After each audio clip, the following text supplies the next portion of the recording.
Hi guys, good morning. Daig ko pa talaga nagpa-lip fillers.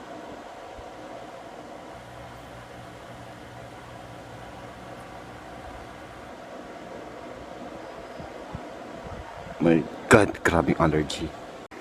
Hala! Grabing pantal yan. Allergy si bakla sa alak. I'm scared.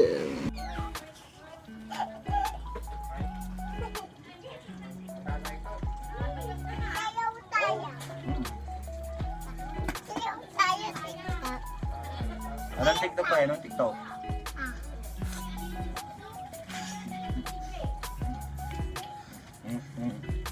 Papakita ko to kay mama. Papakita ko kay mama.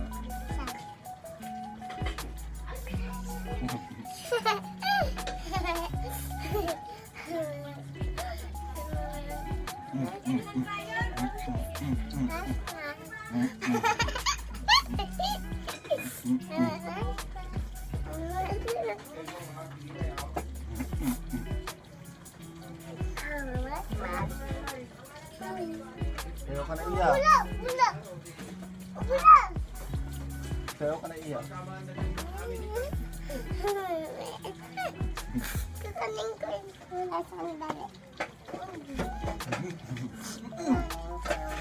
Hindi! Hindi!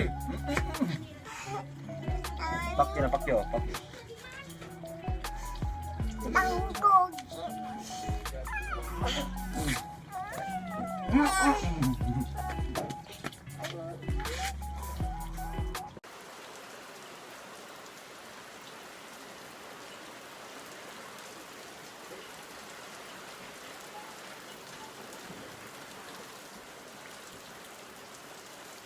So tama ni Chika. Ito na nga. Pumunta kami ng hospital dahil nga syempre na-hospital yung kaibigan namin kahit hindi naman namin kaibigan niya dahil nakikipagplastikan lang din naman ako sa mga kaibigan ko kasi nga may kailangan ako sa kanila. Literal charis lang. Syempre hindi naman kasi sinabi nitong kaibigan namin. Syempre na-dengue na din siya, tapos na-admit siya doon. Na-admit ba or na-confine? Ano ba? Cheers! Parang na-confine, sabihin na lang natin. Tapos nadaanan pala namin yung, oh my God, I'm scared, yung morgue. Bakit hindi mo sinabi sa akin nang ma-house tour natin? Na-scared ako. Hindi na sinabi sa akin. I'm scared. Pero hindi na kami dumaan doon. Kasi nga, sinabi niya na nakarating na kami doon sa room. Pakatanga natin. Tingnan mo rin si Silog na dyan, oh. Eh, bakla, dukol ka pa dyan. Bakla, dukol ka tayo ni. Lagi mo takagata kay oxygen. Uy, bakla, dukol ka dyan ni. Uy, bakla, nanununutan mo eh. Babalik ta dyan. Ay, babatikan mi di si Ridjo.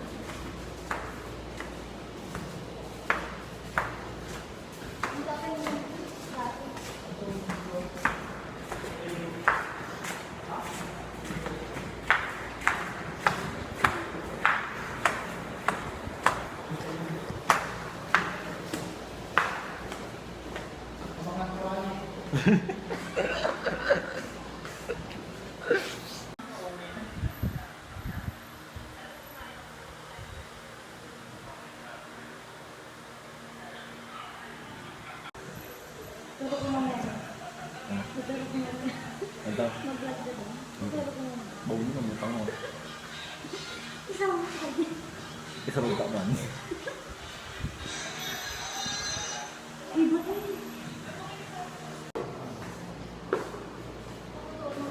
Iba ka lang, diyan tayo lang.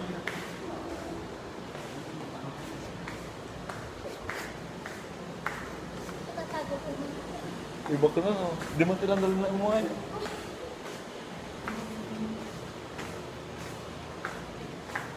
Bakla mas makapakasaw dyan.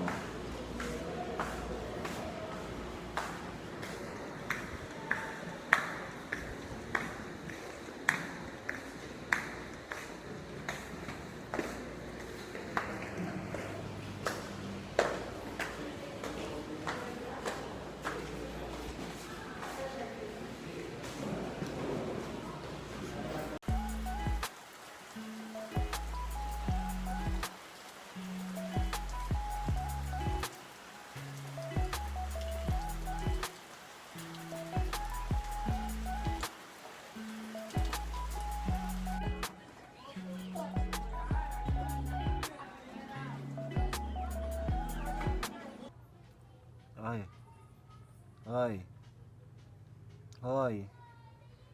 Net.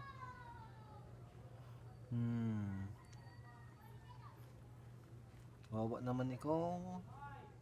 Kawawa ka. Kawawa daw siya.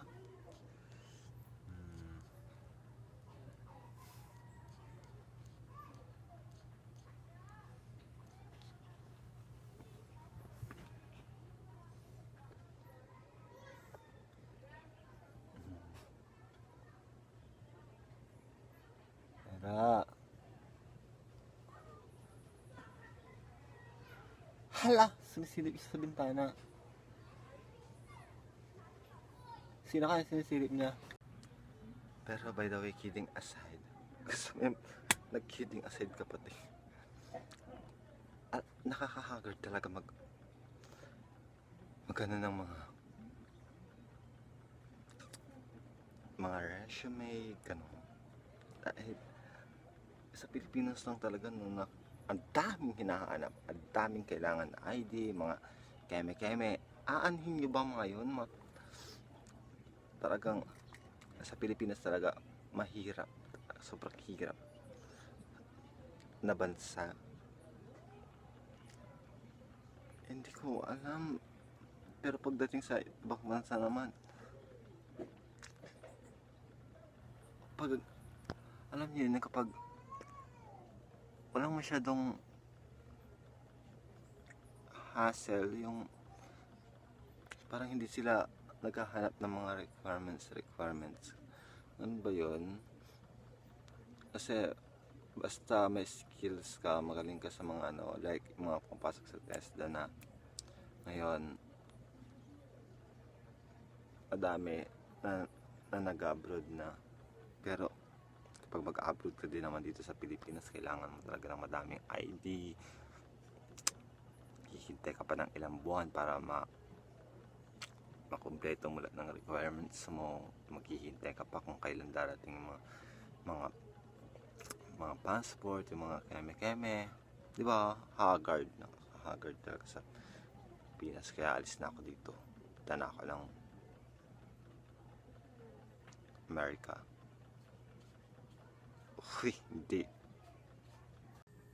Update lang guys kay Saina. Sa husky namin. She's under recoverization. Hindi. She's under recovery. Ay, Ayoko na sana mag-vlog kaso doon dahil nga syempre kailangan din ng privacy, pero hindi walang privacy dito. Bakit? Chits. Okay lang naman din sa kanila. Init. Hindi na ako everyday na nag-a-upload ng vlog dahil naiinis din kasi ako, tapos sobra ko nga i-stress. Alam niyo yun, dahil nga may naayos kaming mga eksena, mga resume, dahil nga kailangan mag-apply, dahil nga syempre wala pa naman tong YouTube natin, pero tuloy-tuloy pa din naman ako mag-upload sa inyo 1 to 3 days. Wala naman masyado kasi nanonood, pero nag-enjoy din naman kasi akong ginagawa to, nag-video. So yun lang guys, hindi ko naman mahaba na to. So if you enjoyed this video, don't forget to like, comment, share, subscribe, click the notification bell for more latest uploaded video. So, keep safe guys. See you in my next video. Alam, may nag-chat. Tama na te, huwag na kayo mag-chat sa akin.